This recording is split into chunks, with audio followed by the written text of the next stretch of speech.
আসসালামু আলাইকুম। সমাজে বহুল প্রচলিত ১০০ জাল হাদিসের মধ্য থেকে আজকের ১৭ নম্বর হাদিস।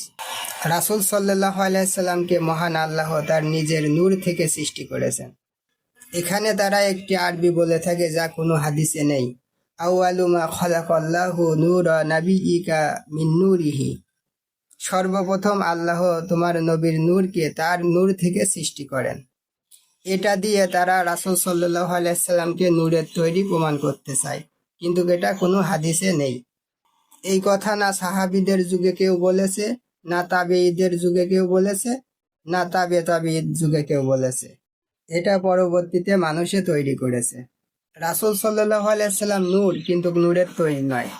রাসূল সাল্লাল্লাহু আলাইহি সাল্লাম কেমন নূর? কুরআন যেমন নূর, রাসূল সাল্লাল্লাহু আলাইহি সাল্লাম তেমন নূর।